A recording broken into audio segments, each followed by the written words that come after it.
তোমরা এই করোনা মধ্যে সুস্থ হয়ে আছো, ভালো আছো এবং করোনায় আল্লাহ তাআলার দরবারে আমরা প্রার্থনা করি আমরা সকলেই যেন এই করোনাকালীন মধ্যে সুস্থ থাকি, ভালো থাকি। প্রিয় শিক্ষার্থীবৃন্দ, তোমরা জানো আমরা দীর্ঘদিন ধরে অনলাইনে ক্লাসে পাঠদান অংশ হিসেবে আমরা ইউটিউবের মাধ্যমে তাদেরকে কিছু বইয়ের উপরে কিছু পাঠ আলোচনা করা হয়। আশা করি তোমরা ঘরে বসে এই শ্রেণীর ক্লাসগুলো তোমরা দেখছো এবং পাঠ্য বইয়ের সাথে সম্পর্ক রেখে তোমরা অধ্যয়ন করার চেষ্টা করছো। আমরা সেটাই আশা করি তোমাদের নিকট।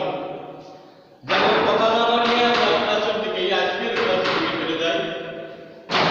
আজকের ক্লাস অষ্টম শ্রেণীর ইসলাম ও ঐতিহ্য শিক্ষা পাঠ্য বইয়ের প্রথম অধ্যায়ের পাঠ 4 ও 7 সম্পর্কে আলোচনা।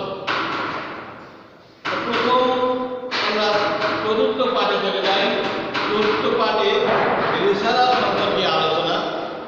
এই রিসালাত আরবি শব্দ, এর শাব্দিক অর্থ হচ্ছে সংবাদ বহন, খবর বা চিঠি পৌঁছানো।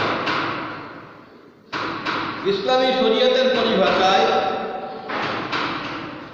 আল্লাহ তাআলা নবী রাসূলগণ মাধ্যমে আল্লাহর বাণী আদেশ নিষেধ মানুষের নিকট পৌঁছানোকেই রিসালাত।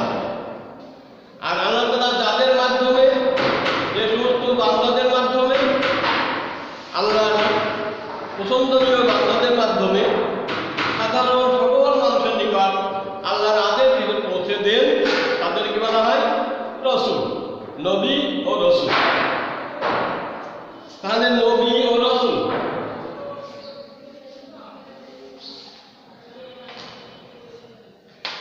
যে সকল আল্লাহর প্রিয় বান্দারা মানুষের নিকট আল্লাহর আদেশ নিষেধ পৌঁছে দিয়ে থাকেন, তাদেরকে বলা হয় নবী ও রাসূল। নবী রাসূল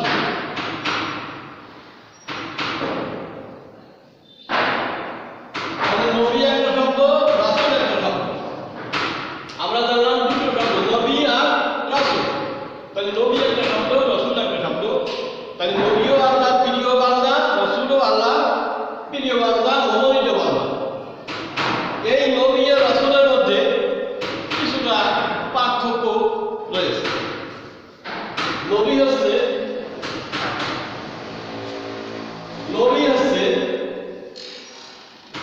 যে সকল আল্লাহর মনোনীত বান্দাদের উপরে আল্লাহ নির্দিষ্ট কোনো গ্রন্থ অবতীর্ণ করেন নাই, তাদেরকে বলা হয় নবী। আর রাসূল বলা হয় আল্লাহ তাআলা যে সকল প্রিয় বান্দাদের নিকট আল্লাহ তাআলার কিতাব অনুসারে একটা গ্রন্থ ওহী হিসেবে নাযিল করেছেন, তাদেরকে বলা হয় রাসূল। তাহলে নবী ও রাসূলের মধ্যে প্রধান পার্থক্য হচ্ছে নবীদের, রাসূলদের উপরে আল্লাহ তাআলা ওহী গ্রন্থ অবতীর্ণ করেছেন, নবীদের উপরে এটা করেন নাই। তাহলে প্রথম পার্থক্য হচ্ছে নবী ও রাসূলের, নবীদের উপরে কোনো গ্রন্থ অবতীর্ণ হয় নাই, আর রাসূলদের উপরে আল্লাহ তাআলা নির্দিষ্ট কিতাব অবতীর্ণ করেছেন। নবীরা ও তার পূর্ববর্তী রাসূলের মাধ্যমে রাসূলের গ্রন্থ অনুযায়ী, কিতাব অনুযায়ী মানুষকে সঠিক পথে পরিচালনা করে থাকেন। আল্লাহ তাআলা এই হিসেবে বলেছেন প্রত্যেক জাতির উপরেই আল্লাহ তাআলা নবী বা রাসূল পাঠিয়েছেন। তো নবী রাসূলদের মধ্যে পার্থক্য, নবীদের প্রচারণার এলাকা সীমিত, রাসূলদের সীমিত নয়। এরকম বিভিন্ন পার্থক্য আছে। যেহেতু দুটো পাঠ তোমাদেরকে সাধারণ ধারণা দেওয়া হবে, তাহলে এই দুটো পাঠের কারণে একটু সংক্ষিপ্ত আকারে তোমাদেরকে ধারণা দেওয়া আছে। এই ধারণাগুলো তোমার পাঠ্যপুস্তকের সাথে মিল করে আরো ভালো করে তোমরা অধ্যয়ন করার চেষ্টা করবে। তাহলে নবীদের উপরে কোনো শরীয়ত অবতীর্ণ হয় নাই, রাসূলদের উপরে শরীয়ত অবতীর্ণ হয়েছে। সেই শরীয়ত অনুযায়ী নবীরা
কল্যাণ ও ক্ষমা জন্য আল্লাহর নিকট নবী রাসূলগণ যে সকল অনুরোধ করবেন, সুপারিশ করবেন, তাদেরকে বলা হয় শাফায়াত। এই শাফায়াত করা হবে দুটো কারণে। একটা কারণ হচ্ছে মানুষের পাপীদের ক্ষমা ও পাপ মার্জনা করার জন্য, আর একটা সুপারিশ হবে পুণ্যবানদের সম্মান বৃদ্ধির জন্য। এই শাফায়াতটা দুই ভাগে বিভক্ত। শাফায়াত দুই প্রকার। শাফায়াত দুই প্রকার। এক নম্বর শাফায়াতে কুবরা, দুই নম্বর শাফায়াতে সুগরা। অর্থাৎ বড় সুপারিশ আর একটা ছোট সুপারিশ আখ্যায়িত করা হয়। তো বড় সুপারিশ হচ্ছে কোনটা? শাফায়াতে কুবরা হচ্ছে মানুষ মৃত্যুর পরে পুনরায় জীবিত হবে। এটা তোমরা জানো যে মানুষ পুনরায় জীবিত হবে। সেই জীবিত হয়ে একটা ময়দানে উপস্থিত হবে। সেই ময়দানটাকে বলা হয় হাসর। এই হাসরে আল্লাহ তাআলা সূর্যকে মাথার নিকটে নিয়ে আসবেন এবং সূর্যের তাপে মানুষ অসহায় যন্ত্রণায় ভুগতে থাকবে। এই অসহায় যন্ত্রণা থেকে পরিত্রাণ পাওয়ার জন্য মানুষ ছটফট করতে থাকবে। ছটফট করতে করতে একসময় তারা নবী রাসূলদের কাছে, আল্লাহর কাছে ক্ষমা প্রার্থনার জন্য বা বিচার কার্য শুরু করার জন্য, সুপারিশ করার জন্য অনুরোধ করতে যাবে। তারা প্রথমে চলে যাবে হযরত আদম আলাইহিস সালাম। আদম আলাইহিস সালাম অপারগতা প্রকাশ করবে। তারপর যাবে নূহ আলাইহিস সালাম, তিনিও অপারগতা প্রকাশ করবেন। ইব্রাহিম আলাইহিস সালাম তিনিও অপারগতা প্রকাশ করবেন। তারপর হযরত মূসা আলাইহিস সালাম তিনিও অপারগতা প্রকাশ করবেন। হযরত ঈসা আলাইহিস সালাম তিনিও আল্লাহর নিকট, আল্লাহর সামনে যে সুপারিশ করতে অপারগতা প্রকাশ করবেন। সর্বশেষ তারা আমাদের প্রিয় নবী, মহানবী সর্বশেষ হযরত মুহাম্মদ মুস্তাফা সাল্লাল্লাহু আলাইহি ওয়াসাল্লামের নিকট যাবেন। তিনি আল্লাহর নিকট দিয়ে মানুষের এই কঠিনতম অসহায় যন্ত্রণা থেকে পরিত্রাণ পাওয়ার জন্য বিচার কার্য শুরু করতে বলেন। আল্লাহ তাআলা মুহাম্মদ সাল্লাল্লাহু আলাইহি ওয়াসাল্লামের আদেশ ক্রমে বিচার কার্য শুরু করবেন। এটাকে বলা হয় শাফায়াতে কুবরা। শাফায়াতে সুগরা, শাফায়াতে সুগরা, শাফায়াতে সুগরা মানুষের পাপ পুণ্য মোচনের জন্য বা পাপ ক্ষমা করার জন্য, জাহান্নাম থেকে জান্নাতে আসার জন্য যে সমস্ত সুপারিশ করা হবে, এইগুলো শাফায়াতে সুগরা। এই সুগরা হিসেবে শাফায়াত করতে পারবে কারা কারা? নবী রাসূলগণ শাফায়াত করতে পারবে। আরো পারবে কারা? নবীর ফেরেশতা, যারা ধর্মীয় যুদ্ধে ইসলামকে প্রতিষ্ঠিত করার জন্য শহীদ শাহাদাত করেছেন তারা। আলিম, যারা ধর্মীয় বিষয়ে জানেন, জ্ঞান রাখেন। তারপরে হাফিজ, যারা পবিত্র কোরআন শরীফ মুখস্থ করে থাকেন, যারা সুপারিশ করার সুযোগ হবে। হাদিস শরীফে আরও বলা হয়েছে শাফায়াত করতে পারবে আমাদের কোরআন, যাদের কোরআন সাথে সম্পর্ক রয়েছে, কোরআনের বিধিবিধান অনুযায়ী মেনে চলে, কোরআন তাদেরকে আল্লাহ যদি কোনো ভুল ত্রুটি হয়ে থাকে আল্লাহর নিকট তার ভুল ত্রুটি পাপ মোচনের জন্য কোরআন শরীফও আল্লাহর নিকট সুপারিশ করবে। অনুরূপভাবে দেখা যায় যে হাদিস শরীফের মাধ্যমে যে রোজা আমরা সাওম পালন করে থাকি, এই রোজাটাও মানুষকে পাপ থেকে মুক্তি পাওয়ার জন্য সুপারিশ করবে আল্লাহর নিকট। এছাড়া নেক বান্দারাও আল্লাহর নিকট সুপারিশ করতে পারবে। এই সমস্ত শাফায়াতকে বলা হয় শাফায়াতে সুগরা। এই শাফায়াত করবে কাদের জন্য? যাদের পাপ নাই, নেকি মুমিন ব্যক্তি, কিন্তু অল্প পাপের কারণে তারা জাহান্নামে যাবে, এখনো প্রবেশ করে নাই, তাদের জন্য জাহান্নাম নির্ধারণ হয়েছে। এই সমস্ত বান্দাদের জন্য ওই পাপটা মোচন করে জাহান্নামে না পাঠিয়ে জান্নাতে প্রবেশের জন্য আল্লাহর নিকট সুপারিশ করা হবে। আরেকটি হচ্ছে মুমিন বান্দা, কিন্তু তারা পাপের কারণে তাদের জাহান্নাম নির্দিষ্ট হয়ে গেছে এবং তারা জাহান্নামে প্রবেশ করেছে। তখন আল্লাহ তাআলার নিকট এই সকল ব্যক্তিবর্গ সুপারিশ করবে যে তাদেরকে পাপ মোচন করে দিয়ে, পাপ ক্ষমা করে দিয়ে, জাহান্নাম থেকে মুক্তি দিয়ে জান্নাতে প্রবেশ করবে। আরেকটি কারণে সুপারিশ করা হবে, যে সকল সুপারিশটা হবে মুমিন বান্দা, নেককার বান্দা বেহেশতের ভিতরে জান্নাতে প্রবেশ করেছে, তাদের মর্যাদাকে আরো বৃদ্ধি করার জন্য আল্লাহ তাআলার নিকট সুপারিশ করা হবে। তাহলে আমরা আজকের পাঠ থেকে জানতে পারলাম রিসালাত কাকে বলে, রসুল কাকে বলে, নবী ও রসুল কাকে বলে, নবী রসুলের মধ্যে পার্থক্য। আরেকটি পাঠ 7 অধ্যায় থেকে যেমন সাফায়াত, সাফায়াত কাকে বলে, সাফায়াত শব্দের অর্থ, এবার কোন কোন ব্যক্তিরা সাফায়াত করতে পারবে আল্লাহর নিকট এগুলো আমরা জানতে পারলাম, এবং কাদের জন্য সুপারিশ করবে এটাও আমরা জানতে পারলাম। তাহলে আর এই পাঠের থেকে শিক্ষণীয় বিষয় হচ্ছে আমাদের সাফায়াত সম্পর্কে আর রিসালাত নবী রসুল সম্পর্কে। আমরা তাহলে এই সাফায়াতের উপরে বিশ্বাস স্থাপন করব এবং নবী রসুল আল্লাহ তাআলা এবং আল্লাহর আদেশ এবং নবী রসুল দেখানো পথ অনুযায়ী নিজের জীবনকে পরিচালনা করতে পারবো। তাহলে আমরা কিয়ামতের ময়দানে হাসরের দিনে নবী ও রসুলদের সাফায়াত পেতে পারবো বলে আশা করতে পারি। তাহলে আমাদের বাড়ির কাজ থাকবে,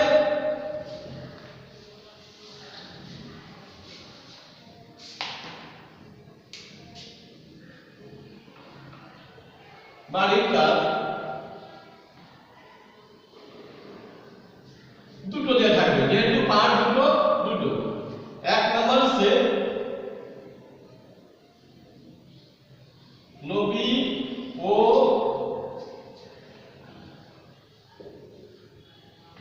রাসূলের মধ্যে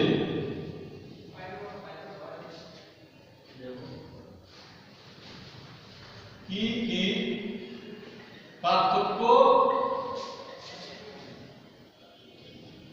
রয়েছে। 2 নম্বর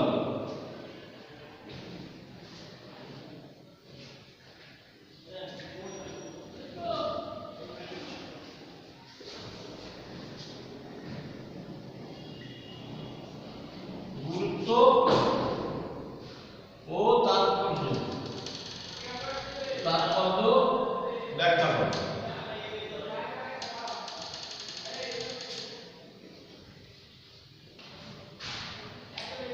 তাহলে বাড়ির কাজে তোমরা এই দুটো কাজ বাড়ির থেকে এই আলোচনা থেকে এবং পাঠ্যপুস্তক সহযোগিতা থেকে এই বাড়ির দুটো কাজ এই সমস্যার সমাধান করার চেষ্টা করবে। সকলকে ধন্যবাদ জানিয়ে আজকে পাঠ সমাপ্তি ঘোষণা করছি। আসসালামু আলাইকুম ওয়া রাহমাতুল্লাহি ওয়া বারাকাতুহু।